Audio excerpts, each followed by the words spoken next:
उत्तर प्रदेश में अगले साल होने वाले चुनाव में बीजेपी, सपा, बसपा के अलावा चंद्रशेखर की भीम आर्मी भी अपना रंग जमा सकती है। पश्चिमी यूपी में बीएसपी के प्रभाव पर चंद्रशेखर की भीम आर्मी की आज़ाद समाज पार्टी का असर होगा। वरिष्ठ पत्रकार ब्रजेश शुक्ला इसे समझाते हैं कि चंद्रशेखर पश्चिमी यूपी में काफ़ी लोकप्रिय हैं।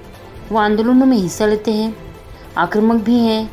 हाथरस कांड के बाद वो काफ़ी चर्चा में भी रहे, लेकिन हाथरस कांड के बाद ही बुलंदशहर में जो उपचुनाव हुए वहाँ मायावती ने अपना कैंडिडेट खड़ा किया और दलित वोटर उनकी तरफ चले गए। हालांकि चंद्रशेखर की पार्टी आज़ाद समाज पार्टी का भी कैंडिडेट वहाँ खड़ा था, लेकिन दलित समुदाय ने मायावती को चुना। बीएसपी कैंडिडेट को 66,943 वोट हासिल हुआ और दूसरे स्थान पर पार्टी रही। पहले स्थान पर 88,645 वोट के साथ बीजेपी रही। वहीं तीसरे स्थान पर चंद्रशेखर की पार्टी रही 13,530 वोट के साथ। वरिष्ठ पत्रकार विनोद शर्मा कहते हैं कि चंद्रशेखर की पार्टी भी माहौल भांप रही है।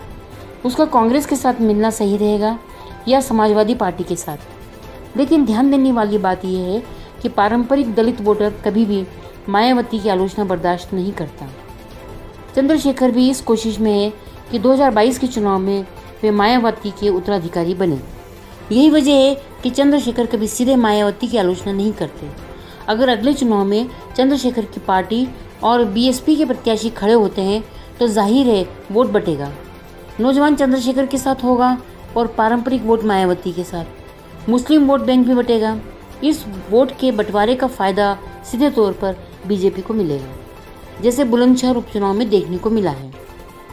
यूपी चुनाव में विपक्ष की स्थिति को समझते हुए ब्रजेश शुक्ला बताते हैं कि बीजेपी का ये सोचना हो सकता है कि विरोध के जितने भी रास्ते हों वो पार्टी के लिए फायदेमंद हैं।